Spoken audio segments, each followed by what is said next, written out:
What is going on, people? Welcome to your 57th Java tutorial. And this tutorial is going to be not a lot of coding. Actually, it's going to be pretty much clearing up a whole bunch of concepts dealing with polymorphism. And trust me, you're going to have a huge a better understanding of polymorphism by the end of this tutorial. So I just want to go over overriding a method real quick, and something I didn't tell you about. We built this superclass called food and two subclasses called tuna and pot pie. We called a method in food and we called it eat, and we overrode that method in tuna and pot pie. Each of these had an eat method that overrode it. So one thing I didn't tell you about overriding a method: anytime you override a method, you must take the same arguments as in the superclass method. So since this eat argument didn't have any arguments in it, it didn't have like an integer, this tuna can't have like an integer argument for this, and this pot pie can't do the same. Whenever you put an argument in here, this is called overloading, and that's totally different. But again, if the main eat method doesn't take any arguments, which it doesn't, tuna and pot pie can't take any either. And also, in that same path, it has to return the same thing too. So for example, if you returned an integer in here, it would have to, if you returned an integer in the superclass, it would have to return an integer in the subclass as well. And if you're saying, alright, why do I have to do this?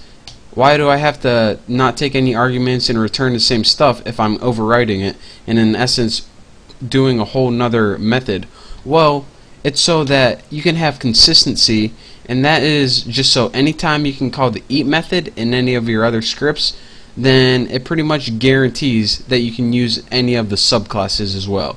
So if all of these methods take the same arguments and return the same things, then they are pretty much interchangeable, and that allows you to use a subclass in substitution anywhere you can use a superclass. So that pretty much then you know what to expect. And another thing I want to talk about: anytime you override a method, so for example, we have this food method in our superclass and we overrode it with tuna, we cannot change the scope of this. So for example, this food is public right here. We can't put private void eat. See, we're getting an error already. This changes the visibility of it, and why would you override it with a private anyway? So you just don't want to do that. And as I talked about, overloaded method is not the same as override. What overloaded method is, if you hear anybody talking about this, an overloaded method is a method with the same name, but it has different arguments. So for example, we can do this in I and not get an error, but this is a whole nother complete method. So if someone calls eat with a single argument, then this method is called. But for now, I just want to tell you guys that overloaded and overridden are two totally different things, so don't get them confused. So now that we got that out of the way, in essence, I pretty much just want to tell you that whenever you override a method, you have to take the same arguments and same return types. There, I said it. I just said it in like 3 minutes the other time. So let's go back to our fatty class right here, and let me refresh your memories. We know we can do something like have a tuna reference and set tuna object equal to like new tuna, and as you know, this is the tuna reference right here and this is the tuna object, and we can do this since tuna is a tuna.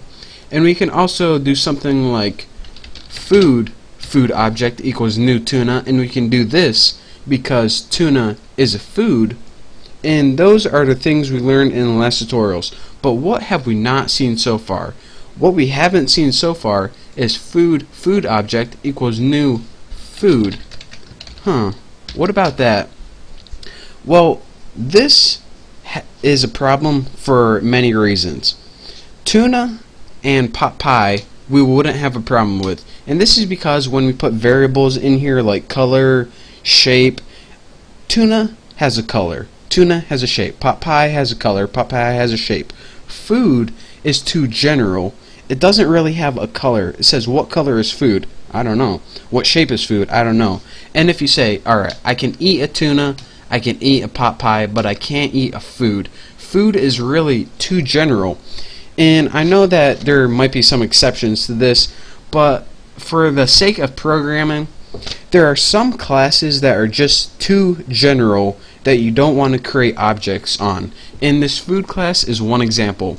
So if we had a food class, we wouldn't want to give it any variables like color or shape, because food in general doesn't really have a color or shape. So alright, that's nice and all. I kind of knew that already, Bucky. So why are you telling me this? I mean, I'm not giving you guys a tutorial to tell you guys that tuna has a color. But what I am teaching you guys, it says, even though we can't create food objects, like right here, we need this food class still for inheritance and polymorphism. But when we create this class, we want to make sure other programmers can't create food objects either. So how can we make this food class right here, and how can we kind of bulletproof it to make sure that no one creates an object and they only use this class for inheritance and polymorphism and stuff like that? Well, luckily, the cool people who invented Java gave us this keyword, and it's called abstract. And how you make a class abstract is type abstract, abstract, right before the class. And what this does is mean, alright, you can use this class right here, the class of food, but you can't create any objects from it. Oh yeah? Wanna bet? Look at this. Food object equals new food object right there. Oh, I did it. Oh, look, I got an error. I guess Bucky is right. I can't instantiate the type food, and that pretty much means you can't create an object anymore. So if we take that abstract away, look at this. The error, it goes away, and now we can create an object. So again, what abstract means is that you can't create an object from that class, but you can use that class for things such as inheritance and polymorphism and stuff like that. And that is so when you have a broad class that you only want to use for those kind of things, then it kind of bulletproofs your programming. And in the next tutorial, we're going to be going over the two different types of classes. Abstract we went over in concrete, and I'm going to be showing you guys an example of why it is useful and also what abstract methods are. So this next couple tutorials is more of general ideas, and then we're going to be building programs to use these ideas and put them to use. Use them and put them to use. Did I say that right? Man, good enough.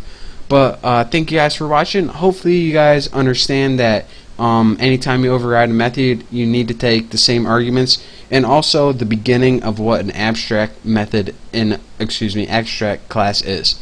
So again, thank you guys for watching. Please check out my next tutorial, and I will see you next time. Oh, by the way, don't forget to subscribe.